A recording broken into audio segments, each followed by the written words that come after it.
Good morning from দানাং। দ্বিতীয় দিনে আমরা ফাঁকায় রেখেছিলাম, তো সকালে ব্রেকফাস্ট করে আমি বেরিয়ে পড়েছি বিচে। আমি একটু বিচটা ঘুরে দেখব। আমাদের হোটেল থেকে বিচ মাত্র 350 মিটার দূরে অবস্থিত। চলুন তাহলে যাওয়া যাক এখানকার মাই খেয়া বিচে। 350 মিটার হাঁটবো আমি। এখানে সকাল থেকে বৃষ্টি হচ্ছে, রাস্তায় জল জমে গেছে।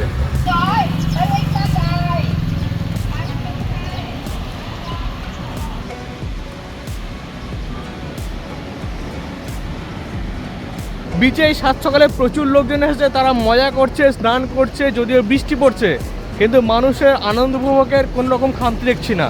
দারুণ লাগছে এখানে এসে। দানাং শহরের বুকে অবস্থিত মাই খেই বিচটি বিশ্বের অন্যতম সুন্দর সমুদ্র সৈকত হিসাবে পরিচিত। সকালবেলায় যখন সূর্যের আলো ধীরে ধীরে সমুদ্রের জলে পড়ে, তখন পুরো মাই খেই বিচ যেন সোনালি আভায় ঝলমল করে ওঠে। একটা কথা বলা দরকার, এখানে কিন্তু প্রচুর ভারতীয় আছে। আমি জিজ্ঞেস করলাম, অনেকে মহারাষ্ট্র, তামিলনাড়ু, কর্ণাটক, সাউদার্ন পার্ট থেকে বেশি লোক এসেছে এখানে, আর কোরিয়া, হংকং, জাপান এই দেশগুলো থেকে আরও অনেক বেশি লোক এসছে। তো খুব ভালো লাগছে, ভারতীয় দেশের কথা হলো। ইভেন আমরা বাঙালিও পেয়েছিলাম গতকালকে। তো ভালোই লাগছে বিদেশের মাটিতে বাংলায় কথা বলতে পেরে। এই সৈকতের সবথেকে বড় আকর্ষণ হলো এর সুদীর্ঘ, পরিষ্কার আর নরম সাদা বালির তটরেখা। এখানে আপনি হাঁটতে পারেন, সাইকেল চালাতে পারেন, কিংবা শুধু বসে থেকেই উপভোগ করতে পারেন প্রকৃতির শান্ত সৌন্দর্য। সমুদ্রের ঢেউ এখানে সাধারণত শান্ত ও মৃদু, যা সাঁতার কিংবা সার্ফিংয়ের জন্য একদম উপযুক্ত। তাই স্থানীয় মানুষ থেকে শুরু করে বিশ্বের নানা প্রান্তের পর্যটক এখানে ভিড় জমায়। সাত সকালে দানাংয়ের মাই খেয়া বেচের মতো ফাঁকা বিচ আমি খুব কম জায়গাতেই পেয়েছি। সত্যি করে বলতে এত সুন্দর ফাঁকা বিচ, পরিষ্কার পরিচ্ছন্ন, আমার খুবই ভালো লাগছে এখানে এসে। ভিয়েতনামের মাই খেই বিচ সকালের মৃদু মেঘে ভারাক্রান্ত। ঠিক তখনই আমার চোখে পড়ল একদল স্থানীয় কিশোরের। দূর থেকে দেখে মনে হলো তারা যেন নিজেদের ছন্দে মগ্ন, হয়তো সকালের ব্যায়াম কিংবা জীবনের আনন্দ উদযাপন করছে। কেউ সুর করে গান করছে, আবার কেউ দু হাত আকাশের দিকে তুলে নাচের ভঙ্গিতে তাল মিলাচ্ছে। পুরো দৃশ্যটা ছিল একেবারে স্বতঃস্ফূর্ত, কোনো প্রস্তুতি নেই, কোনো অভিনয় নেই, শুধু খাঁটি আনন্দ। So, I am from India. India. Nice to meet you all. Okay, nice to meet you too. Thank you. বৃষ্টি শুরু হয়ে গেছে, অগত্যায় রুমে ফিরতেই হবে, এখন আর কোনো উপায় নেই। কারণ আমি জিন্স পরে আছি, সঙ্গে জুতো রয়েছে, পুরো ভিজে যাবে।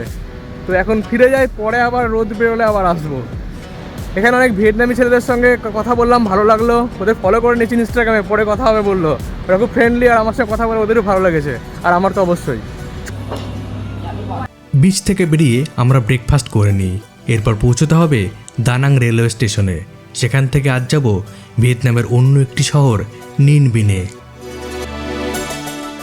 প্রচুর বৃষ্টির মধ্যে আমরা দানাং সিটি ছাড়ছি, আর দানাং থেকে আমরা ট্রেনে করে যাব নিন বিনে। সাইডের ফেরা রাখি ট্রেনের মতো, কিন্তু যেহেতু ট্রেন জার্নিটা আমরা এক্সপিরিয়েন্স করতে চাই, সেই জন্য আমরা যাচ্ছি ট্রেনে করে।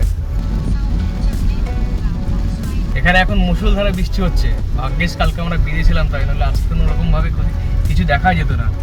রাস্তা পুরো জলে জ্যাম হয়ে গেছে, মানে খুব খারাপ অবস্থা আর কি। 3-4 দিন আগে এখানে বন্যা হয়েছে। আমরা যখন আসছিলাম তখন গুগলে অ্যালার্ট দিচ্ছিল, যে রেড অ্যালার্ট দিচ্ছিল, যেখানে বন্যা হয়ে গেছে 3-4 দিন আগে।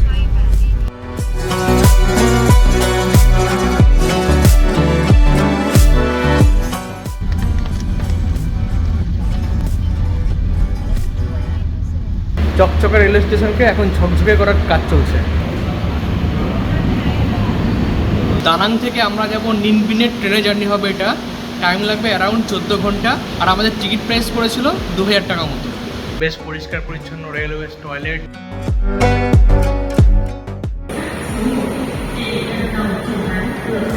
এই হচ্ছে ভিয়েতনামের ট্রেন। আমি স্টেশনে দাঁড়িয়ে আছি, ভিতরে যেতে দিচ্ছে না, ঢুকতে দিচ্ছে না। ট্রেনের টাইম হলে কার ঢুকতে দেবে ভিতরে।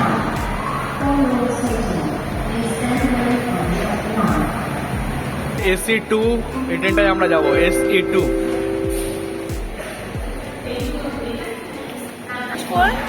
হ্যাঁ ঠিক আছে।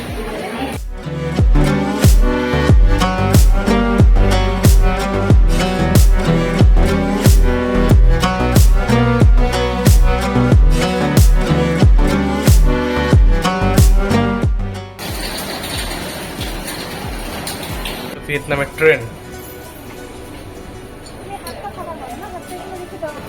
The coach is really small. Is it AC? ছোট ট্রেন, তা ছোট কূপ, ছোট্ট চেয়ার, আর পাশে রয়েছে অনেক ছোট ছোট সারি সারি দোকান, আর বৃষ্টি পড়ছে ছোট ছোট বুঁদ। খুব ভালো লাগছে। ভিয়েতনামের ট্রেন জার্নি আমরা কভার করবো অবশ্যই। ইন্ডিয়ান ট্রেন জার্নি কভার করে তাহলে কী হয়েছে, দেখতে থাকুন, দেখবো এবার জগৎটাকে। খুব ভালো লাগছে আমার। বৃষ্টি পড়ছে মনে হচ্ছে কবিতা লিখে বসে বসে। এই যে হাওয়াই চুটি পরে আছে, হাওয়াই চুটি যুগ যুগ জিও। এখানে ডেট, টাইম, টেম্পারেচার সব দেওয়া আছে, স্পিড। এই যে ডেট 24 ডিগ্রি সেলসিয়াস, আর স্পিডটাও আসবে এখন 55 কিলোমিটার পার আওয়ার চলছে এখন।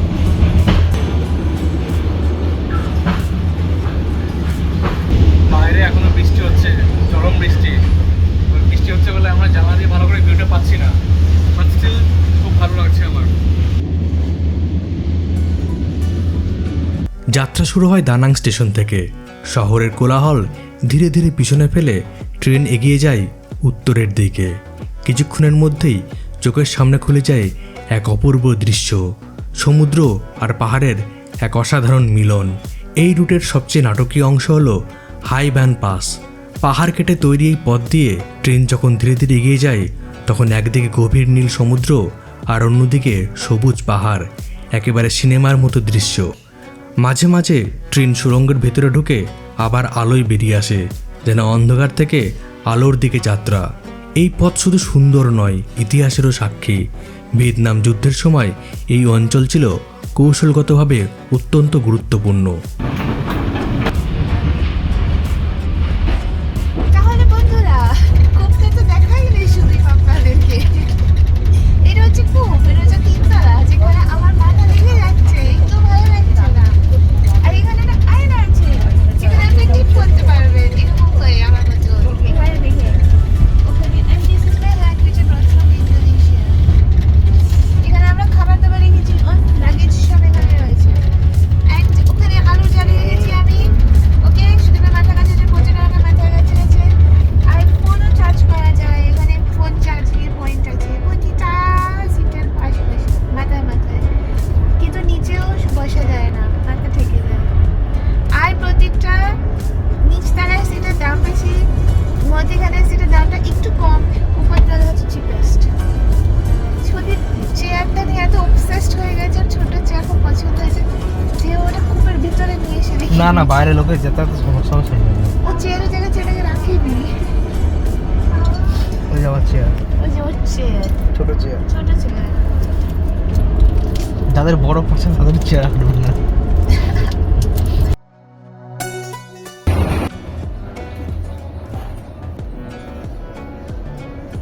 চলে এসেছে নতুন স্টেশন, এখন বাজে রাত 8:30। আমরা খাওয়া দাওয়া শেষ করলাম, ডিনার। আবার সেই স্টেশন, ছোট দোকানপাট। গাড়ির গতিও কিন্তু কম। আমাদের ওখানে গাড়ির গড় গতিবেগ 80 এরকম চলে, 70-80। এটার হাইয়েস্ট স্পিডে আমি পেয়েছি 80, মানে আমাদের লোকাল ট্রেনের থেকেও ইভেন কম স্পিড এটা। বাট ভালো লাগছে, জার্নি কমফোর্টেবল, ভালো লাগছে দেখতে চারিদিকে। খুব সুন্দর লাগছে, আমাদের খেলনা দোকান। আমরা যে পুতুল ঝুলন করতাম সেরকম মনে হচ্ছে দেখে।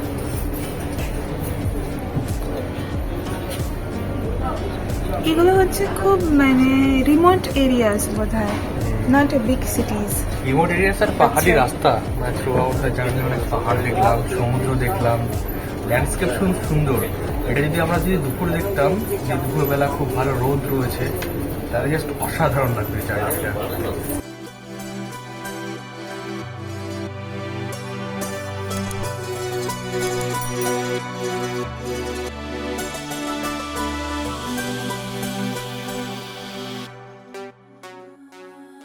ট্রেন এখানে স্লো চলে কিন্তু টাইমলি চলে। আমাদের ট্রেন 5:50 টাইম ছিল, এখন 5:47। আমরা প্রায় 4 কাছে চলে এসেছি। গুড মর্নিং, আমরা নিমদিনে পৌঁছে গেছি। এখানে ট্রেনের টাইম ছিল 5:50, কিন্তু আমরা পৌঁছে গেছি 5:45-এই পৌঁছে গেছি। ছোট ছিমছাম স্টেশন, আমাদের ওখানকার হল্ট স্টেশনের মতো কিছুটা। খুব একটা জমজমট না, দেখে একটু ভিতরে ঢুকে তাহলে আরো বুঝতে পারবো আমি। সবই ছোটো ছোটো স্টেশন, আর তার পাশে সারি সারি ছোটো ছোটো দোকান, মানে 3-4টে দোকান আর কি। অবশেষে ট্রেন পৌঁছায় নিনবিনে, যাকে অনেকেই বলে হ্যালং বে অফ ল্যান্ড। নিনবিন তার রহস্যময় কাস্ট পাহাড় আর শান্ত নদীর জন্য সুবিখ্যাত।